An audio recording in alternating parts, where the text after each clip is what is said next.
Bagaimana Pak memastikan terkait dengan SDM, kemudian teknologi? Karena kita tahu ini tentunya SDM sangat penting ya Pak. Penting banget, karena manusia menentukan ya, nanti manusia betul. Oleh karena itu, koperasi ini kita memang pilih cara yang benar, bukan cara yang mudah tadi itu ya. Karena kalau ini nggak berhasil, selamanya koperasi nggak akan berhasil lagi. Maka nanti dari P3K itu akan dibantu 2 atau 3 orang. Ini pemerintah yang bayar gajinya.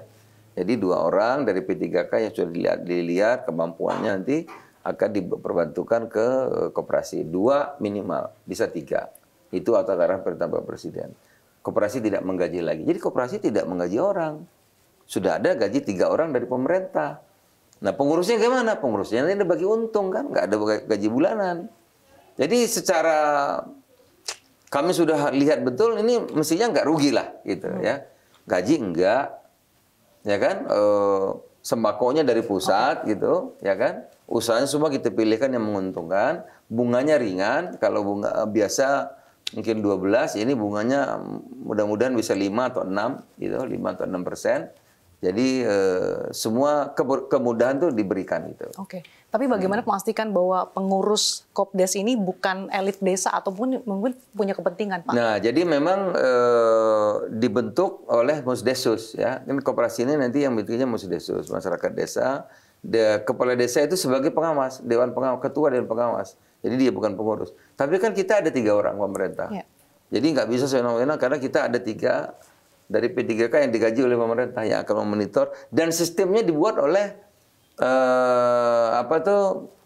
Telkom oleh Pak Dodi ya, dibikin sistemnya dengan begitu rupa sehingga memang di koperasi nanti cashless, jadi nggak bisa bohong lah karena semua nanti sudah ada di handphone. Nih yang laku mana, uangnya berapa, semua sudah termonitor dengan baik, dan itu bahkan nanti seluruh koperasi itu bisa ngeling jadi satu. Kan sekarang sederhana kan, softwarenya itu sudah banyak gitu ya.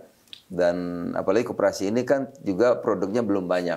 Sedangkan yang minimarket yang besar saja itu udah bisa dengan mudah diketahui. Pembayaran juga sekarang ada kris, ada macam-macam lah. Jadi lebih mudah. Sehingga koperasi ini bisa dikontrol dengan baik.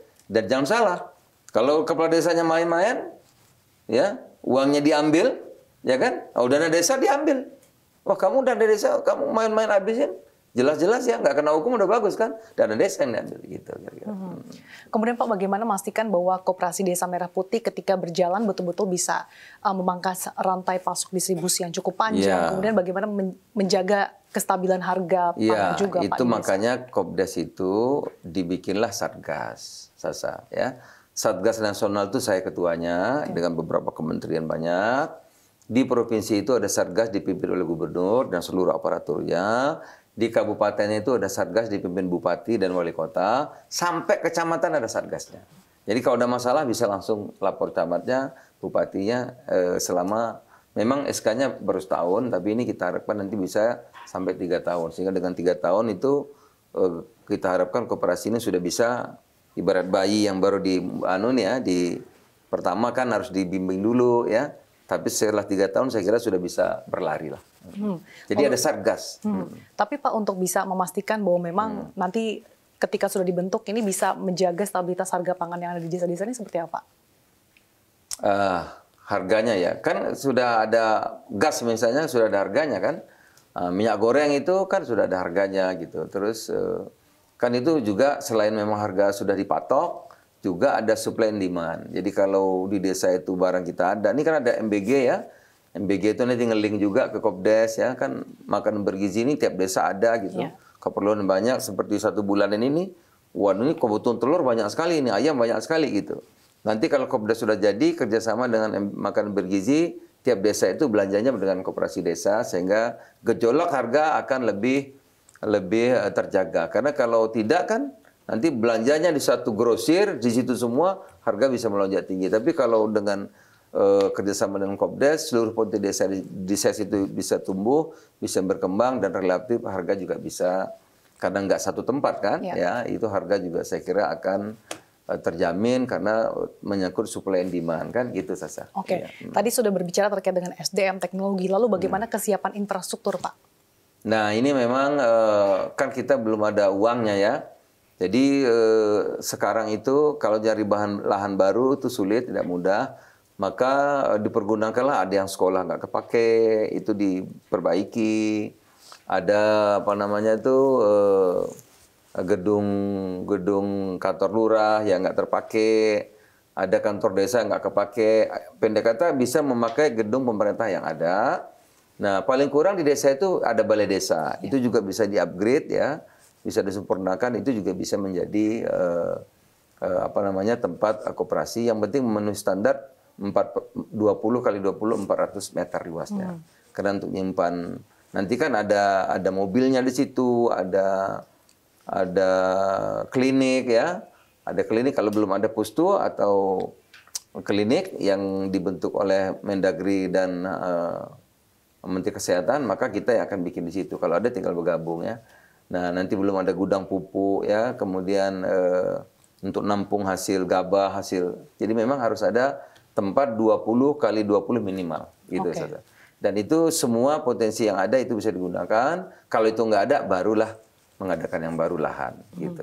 Pak Menko, setelah resmi dibentuk, ini bagaimana evaluasi Anda terkait dengan pengembangan Koperasi Desa Merah Putih, kemudian targetnya sampai 80.000 nanti seperti apa? Alhamdulillah kita sudah etapa pertama udah lewat, Presiden sudah launching, ada 81 ribu lebih ya. Nah sekarang kita bagi sampai Desember itu kira-kira kita akan selesaikan 80.000 agar bisa operasional. Dan etapa kedua ini kita sudah bagi, harusnya September ini 16.000 ya, sudah berjalan gitu. Tapi kan uangnya baru selesai 200 ini kan.